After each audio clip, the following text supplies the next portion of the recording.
Hello दोस्तों। स्वागत है आप सभी लोगों का राजस्थान एकेडमी पर।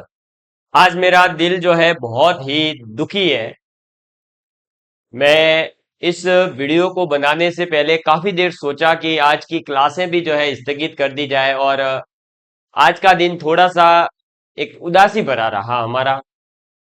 ऐसा क्यों? क्योंकि आप लोग सभी जानते हैं कि जिस प्रकार की हमें उम्मीदें थी इस साल को लेकर के कि बजट के अंदर हो सकता है हमारे लिए जो है फर्स्ट ग्रेड हो चाहे सेकंड ग्रेड हो चाहे शिक्षा विभाग की अन्य भर्तियां हो, लैब असिस्टेंट है, इसके अलावा आरएएस है, एसआई है, इन भर्तियों को लेकर के कई अभ्यर्थियों का जो है लगातार इंतजार था। लेकिन अगर स्पष्ट तरीके से देखें तो बजट के अंदर कहीं पर भी किसी भी प्रकार से इस साल के लिए, है ना, इस साल की मैं बात कर रहा हूं, आगे की बातें अपन अभी मैं समझाऊंगा कि क्या कहा है कैसे है, तो हो सकता है कि भर्ती आगे आने वाली भी हो। लेकिन अगर इस साल की बात करूं तो देखो 6 महीने निकल चुके हैं और जुलाई जो है अब आज 10 जुलाई हो चुकी है, यानी आधा जुलाई भी हम मान लेवे तो चला ही गया है।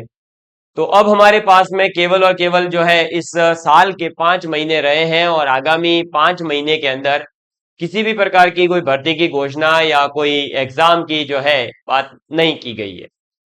अगर हम बात करें कोई भर्तियां निकली भी है तो बहुत ही कम पदों पर है। उप कारापाल की भर्ती की बात करूं तो उसमें लगभग 80 से 90 जो पद ही है और उसका भी एग्जाम जुलाई 2025 में होगा, यानी पूरा एक साल का समय दिया गया है। इसी बीच हमें जो बजट से इस बार की उम्मीदें थी वो कहीं ना कहीं हमारी फुलफिल नहीं हुई है।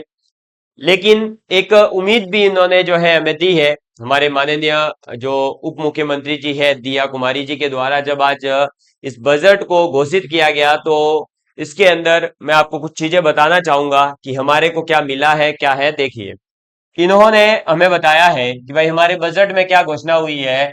तो 5 वर्षों के अंदर, है ना, मतलब आगे जो 5 साल तक ये सरकार चलने वाली है, क्योंकि आज तक जो है राजस्थान का इतिहास है कि कोई भी, मैं अभी जो है पॉलिटी भी आप लोगों को पढ़ाने वाला हूं बहुत ही शानदार वे में, तो उससे मैं बताऊंगा कि कई प्रकार के जो है प्रस्ताव वगैरह लाए जाते हैं। तो ऐसा आज तक नहीं हुआ है कि कोई सरकार जो है बीच में गिरी हो या ऐसा, ठीक है। हाँ, तो सीधे गिरी भी है तो सीधे चुनाव ही हुए हैं, ऐसा कोई चेंज आया नहीं है मेजर। तो अगर हम ये मानते हैं कि 5 साल तक जो है यही सरकार चलती है तो इन सरकार के द्वारा घोषणा की गई है कि हम 4 लाख पदों पर भर्ती निकालेंगे। कितने? 4 लाख पदों पर। ठीक है। अब अगर 4 लाख पदों की बात की जाए तो जो इस साल वाले, अभी क्या कहा गया है कि इस साल के हम पदों के अंदर जो 70,000 थे उसकी जगह हमने बोले 1 लाख पद कर दिए हैं। 70,000 को बढ़ाकर कितने कर दिए हैं? 1 लाख पद कर दिए हैं। लेकिन जब 70,000 से 1 लाख पद किए गए उसके बाद में इसी के अंदर बताया गया कि हमारे द्वारा 21,000 पदों पर ऑलरेडी नियुक्ति दी जा चुकी है, 59,000 पदों पर विज्ञापन निकाले जा चुके हैं और 6,000 पदों की स्वीकृति जारी कर दी गई है और 17,500 लोगों की जो है भर्ती अभी ऑन गोइंग है। अब वो किस प्रकार से है क्या है इसके बारे में आप सभी लोग जानते हैं कि किसी भी प्रकार का कोई जो है स्पष्टीकरण अभी नहीं हुआ है। तो अगर हम ये माने कि 70,000 में से जो 1 लाख की घोषणा हुई, लेकिन 1 लाख में से भी कई भर्तियां, लगभग 70,000 से 80,000 भर्तियों का तो वापस से जो है बता भी दिया गया कि ये अभी तक कंप्लीट हो चुकी है ना। तो हम ये मान रहे हैं मोटे मोटे तौर पर कि इस साल की जो ये 1 लाख भर्तियां हैं ये चली गई है। तो अब आपके पास में केवल और केवल 3 लाख भर्तियां बची है। कितनी बची है? 3 लाख पदों के ऊपर भर्तियों का विवरण बाकी है। अब इन 3 लाख के अंदर 1650 जो अभी आपके परिवहन विभाग है उसकी भी बता दी गई है, 5500 या 5,000 जो है आपके कॉन्स्टेबल्स के लिए भी कर दिए गए हैं। तो वो पद भी इसी के अंदर इंक्लूड रहेंगे। तो लगभग हम ये मान सकते हैं कि 5 साल के अंदर जो है 3 लाख भर्तियों का आना हो सकता है कि अगली बार जब वापस से बजट आएगा उस समय पर जो है भर्तियां निकाली जाए। लेकिन अगर मैं बात करूं अभी की तो अभी कोई भर्ती स्पष्टीकरण के साथ में नहीं है ना। स्पष्टीकरण की हाँ भाई ये भर्ती आ गई है या ये भर्ती आने ही वाली है, इस प्रकार का कोई अभी तक स्पष्टीकरण नहीं है। इस 3 लाख भर्तियों का भी कौन से विभाग में कितनी भर्ती आएगी इस प्रकार का भी कोई स्पष्टीकरण अभी तक हमारे सामने नहीं देखने को मिला है। तो आप सभी लोग, मुझे पता है कि जो है थोड़ा सा निराश होंगे, आप सोच रहे होंगे। लेकिन देखिए, मैं आपको एक बात यहां पर कहना चाहूंगा कि लगातार जो है इसी प्रकार से भर्तियां आती है, इसी प्रकार से भर्तियों का कार्यक्रम चलता है।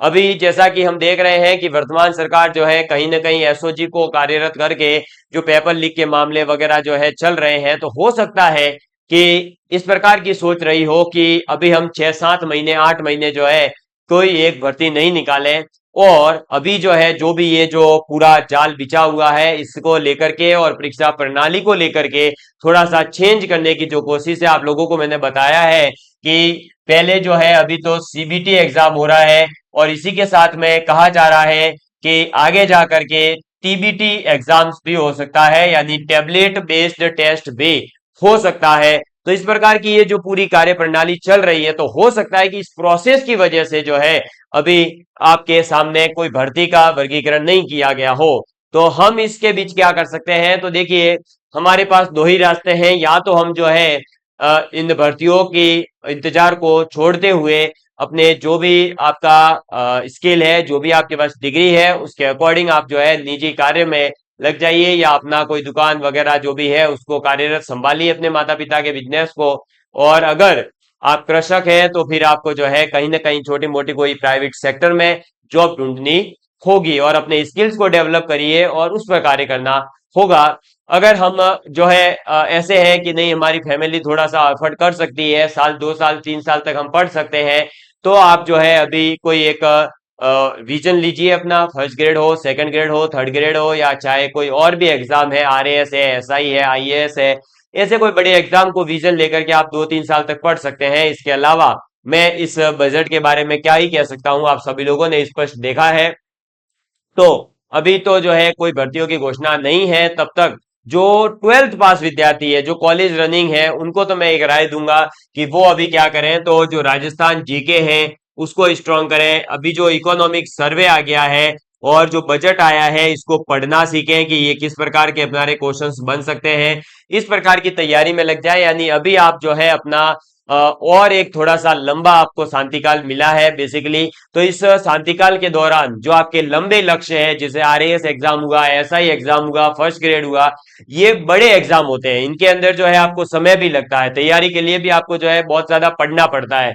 तो आप ये कर सकते हैं कि इसके लिए जो है अभी से अपने बढ़िया नोट्स वगैरह बनाने की तैयारी करिए, क्योंकि आगे भर्ती तो आएगी। देखो ऐसा है कि हाँ थोड़ा सा डिले जरूर हुआ है, लेकिन ऐसा नहीं है कि भर्ती आ ही नहीं सकती। भर्तियां तो आनी ही है ना। आज नहीं तो कल, कल नहीं तो परसों भर्ती तो निकलेगी, क्योंकि कई सारे, अब जैसे उप कार्यपाल की बात करें तो कहीं ना कहीं 78 पद तो निकाले ही गए हैं। तो इस प्रकार से अगर छोटी छोटी भर्तियां भी निकलेगी, तो अगर आप तैयारी करते रहते हैं तो आपको निश्चित रूप से जो है सफलता मिलेगी।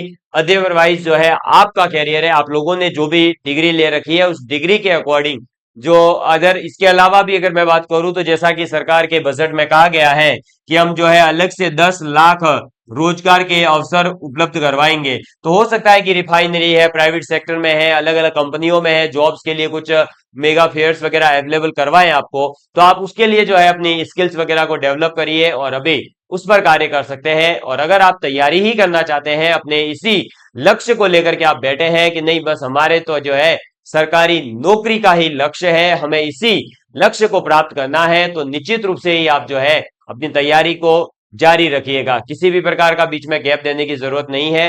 हाँ, आप इस बीच जो है ये कर सकते हैं कि कोई आप स्कूल वगैरह ज्वाइन कर लीजिए, ताकि आप घर पर बैठे नहीं रहे और आपका जो है अपडेशन होता रहे।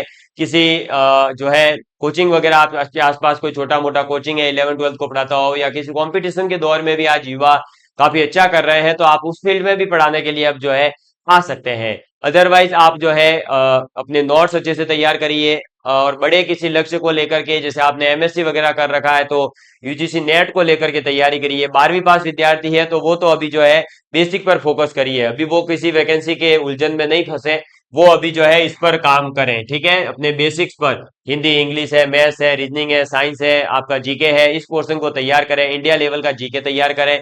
साथ ही साथ आप जो है अगर सीईटी का फॉर्म जो है, आपने देखा होगा कि सीईटी का एग्जाम होने वाला है, तो सीईटी के एग्जाम को लेकर के आप तैयारी कर सकते हैं, ठीक है। क्योंकि हो सकता है कि जो आपकी पटवारी वगैरह की भर्तियां आने वाली थी वो इस साल नहीं आई है, लेकिन जैसे ही आपका सीईटी एग्जाम हो जाएगा उसके बाद में अगले जो साल की भर्ती है उसके अंदर काउंट होकर के आ जावे। तो आप अपनी तैयारी अगर करना चाहते हैं तो इसी पर फोकस रहिएगा, अदरवाइज जो है आप अपने कार्य के और जो भी आपको लक्ष्य अच्छा लगे उसकी तरफ आप बढ़िएगा। बाकी इस बजट को लेकर के हमें भी काफी निराशा हुई कि जो भर्तियों का इंतजार था, बड़ी भर्तियां आने वाली है, उसका स्पष्टीकरण नहीं हुआ है कहीं ना कहीं। बस ये थोड़ी सी समस्या है। हो सकता है कि सरकार जो है पुनः इस पर विचार करके वापस से बजट का एक बार जो है कुछ न कुछ स्पष्टीकरण कर लेवे। तो धन्यवाद। आज की क्लास को मैंने मैथ्स के इसीलिए नहीं लिया क्योंकि आज बिल्कुल भी मूड नहीं था। हालांकि हम अभी इसको इसी यूट्यूब चैनल को लेकर के एक बड़ा जो है आप लोगों के लिए कार्य करने वाले हैं कि जो आरएएस का सिलेबस है वो संपूर्ण तरीके से बिल्कुल बेसिक से जो है इसी यूट्यूब चैनल पर फ्री ऑफ कॉस्ट करवाने की पूरी जो है योजना बनाई जा रही है। एक साल तक जो है हम नॉन स्टॉप कंटिन्यूअस पढ़ने वाले हैं। तो इससे क्या होगा कि जो विद्यार्थी आज घर बैठ करके तैयारी करना चाह रहा है, कोचिंग की फीस अफोर्ड नहीं कर सकता है, आप लोग जानते ही हैं कि कोचिंगों की फीस आज लाखों रुपए हो गई है। तो उसी बीच जो है हम आप लोगों के लिए फ्री ऑफ कॉस्ट 100% सिलेबस, मतलब जैसे एलडीसी के लिए करवाया, लैब के लिए करवाया, सेकंड ग्रेड का करवाया, इसी प्रकार से प्रॉपर प्लेलिस्ट के साथ और कंप्लीट आपकी जो बेसिक बुक्स है उनको पढ़ाते हुए, बुक्स आपके सामने, जैसे कि अगर मैं बात करूं तो आपके सामने जैसे हमारे पास में देखिए मैं आपके सामने एक बुक लेकर के आ रहा हूं और इस प्रकार से पढ़ाने की पूरी योजना चल रही है हमारी। और बहुत ही अच्छे से हम वर्क करने की सोच रहे हैं। जैसे ये देखिए राजस्थान, हमारा राजस्थान एक नई बुक चलती है अभी, है ना, राजस्थान के जो विद्यार्थी हैं उनको पता होगा। तो इस बुक को लेकर के हम क्या करेंगे कि आपके सामने इस प्रकार से पूरा जो है पढ़ करके, इसकी एक एक लाइन पढ़ करके मैं यहाँ पर जो है आपको नोट्स बनवाऊंगा और आपको प्रॉपर तरीके से ऑफलाइन वाली फीलिंग के साथ पढ़ाया जाएगा। आपको भी जो है इस बुक की पीडीएफ भी अवेलेबल करवाएंगे या फिर आप बुक जो है ये खरीद भी सकते हैं। तो इस प्रकार से अपन बेसिक्स पर अपन वर्क करने वाले हैं। इकोनॉमिक सर्वे जो आ चुका है, तो इकोनॉमिक सर्वे को अपन को कैसे पढ़ना चाहिए, कौन से आंकड़े याद करने चाहिए, वो चीजें भी अपन यहाँ पर लेकर के आने वाले हैं। तो धन्यवाद। मिलते हैं अब अगली क्लास में नए जोश के साथ में, और तो क्या ही कर सकते हैं अब हम।